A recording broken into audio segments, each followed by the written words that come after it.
अपने समय का सबसे बड़ा, सबसे लग्जरी शिप जिसको लॉन्च करने से पहले बोला गया था ये कभी भी डूब नहीं सकता है, अनसिंकेबल है। कौन सी वो गलतियां हुई जिससे टाइटैनिक डूब गया और हजारों लोग मारे गए, जानेंगे आज के वीडियो में।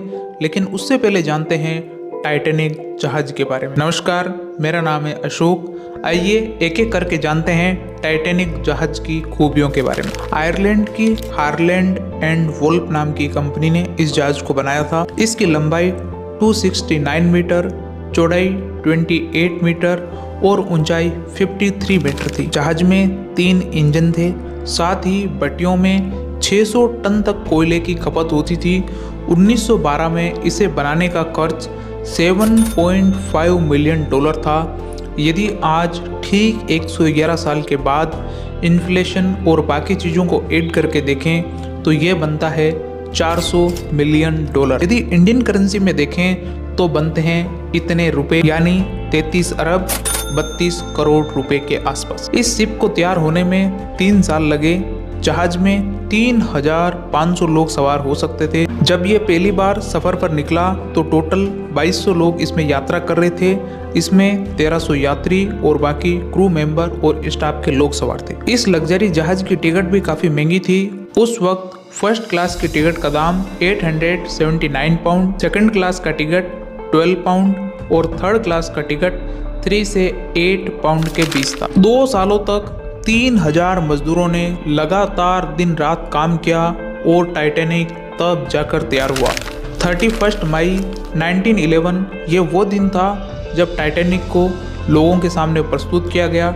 इसे देखने के लिए हजारों लाखों लोग इकट्ठा हुए थे। 10 अप्रैल 1912 ये वो दिन था जब ब्रिटेन से 2200 यात्रियों के साथ इस शिप ने अपनी पहली यात्रा की शुरुआत की।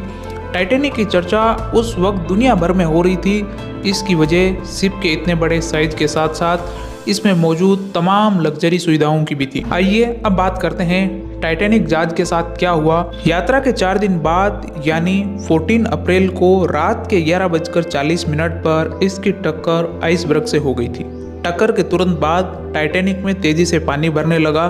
जहाज का अगला हिस्सा अब धीरे धीरे समुद्र में डूबने लगा। इस दौरान जहाज पर सवार लोगों के बीच अफरा तफरी का माहौल था। टक्कर के करीब 3 घंटे बाद यानी 15 अप्रैल की सुबह 2:20 पर जहाज का अगला हिस्सा समुद्र के आगोश में समा गया और इसका पिछला हिस्सा ऊपर उठ गया। इसके बाद जहाज के 2 टुकड़े हुए और करीब 2 घंटे में ये पूरी तरीके से समुद्र में डूब गया।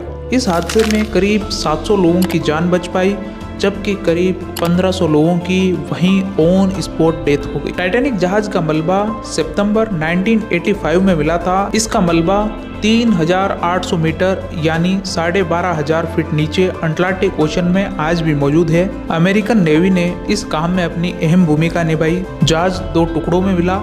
दोनों एक दूसरे से 800 मीटर दूर पड़े हुए थे। आसपास में भारी मात्रा में मलबा भी बिखरा हुआ था। तो आइए अब जानते हैं 5 वो गलतियां जो टाइटैनिक के साथ हुई।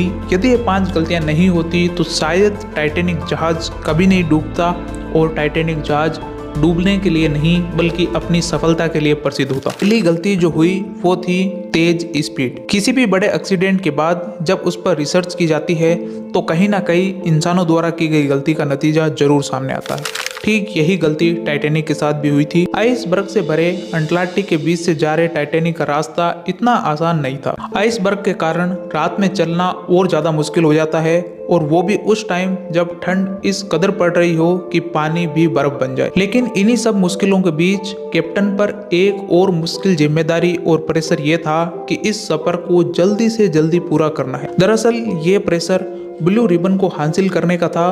ब्लू रिबन 1839 में शुरू हुआ। अटलांटिक ओशन को जो शिप सबसे तेजी से पार करता उसको ये खिताब मिलता था।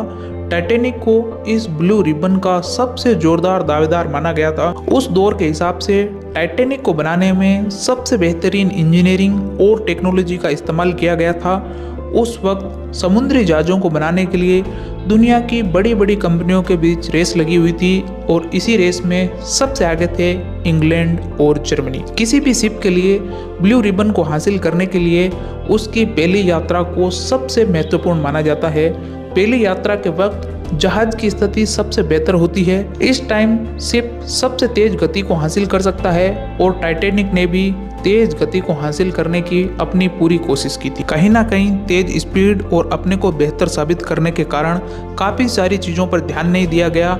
स्पीड के बाद टाइटैनिक का मैनेजमेंट एक और गलती कर बैठा और वो थी गलती नंबर 2, रेडियो चेतावनियों को अनसुना करना। 14 अप्रैल की रात को टाइटैनिक के रेडियो ऑपरेटर्स को आसपास के अन्य जहाजों से आइसबर्ग होने की कई चेतावनियां मिली थी। बताया जाता है कि कम से कम 6 बार दूसरे शिप्स द्वारा टाइटैनिक को रेडियो पर सिग्नल्स भेजे गए और आइसबर्ग होने के बारे में जानकारी दी गई, लेकिन टाइटैनिक लगभग पूरी गति से अंधेरे में चलता रहा। ना तो स्पीड कम की गई और ना ही रूट चेंज किया गया। जिस आइसबर्ग से टाइटैनिक टकराया था उसका पता ही तब चला जब आइसबर्ग शिप के बिल्कुल ठीक सामने आ गया था।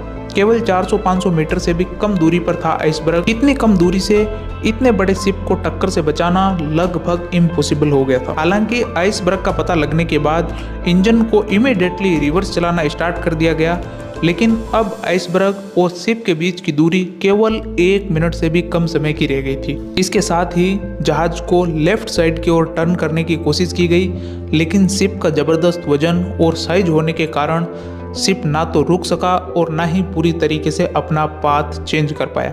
इसका रिजल्ट ये मिला कि टाइटैनिक आइसबर्ग से टकरा गया और शिप के राइट साइड का हिस्से का लगभग 100 मीटर पार्ट पूरी तरीके से डैमेज हो गया।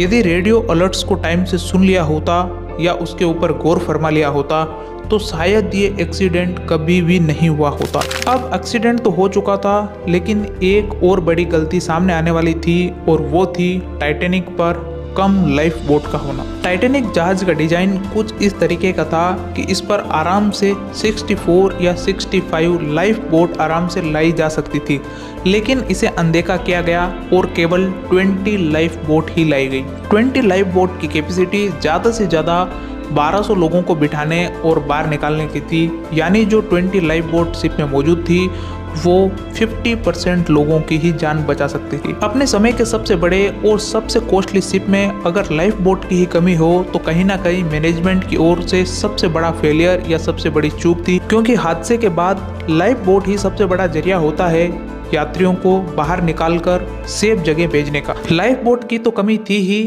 और यहीं पर हो गई मिस्टेक नंबर 4 और वो थी ओवर कॉन्फिडेंस। जब पहली लाइफ बोट को लॉन्च किया गया तो उसमें 65 लोगों को ले जाने की कैपेसिटी थी, लेकिन उसमें केवल 28 लोग ही बैठे, क्योंकि शिप में बैठे पैसेंजर को लगता था कि टाइटैनिक कभी नहीं डूब सकता। ये पैसेंजर इतने कॉन्फिडेंट इसलिए भी थे क्योंकि जब टाइटैनिक का एडवर्टाइजमेंट किया जा रहा था तब बताया गया कि ये शिप अनसिंकेबल है, यानी कुछ भी हो जाए अपनी शिप डूबेगी नहीं। यही एक बड़ी गलती हो गई कुछ पैसेंजर से कि उन्होंने टाइम रहते लाइफ बोट को सीरियस नहीं लिया। उनको कहीं ना कहीं यही लग रहा था कि एक्सीडेंट तो हो गया है लेकिन अपना शिप सेफ है, कुछ भी नहीं होगा इसे। लेकिन जैसे जैसे पानी भरने लगा और शिप टिल्ट होने लगा तो पैसेंजर्स को समझने में देर ना लगी कि अब शिप डूबेगा जरूर।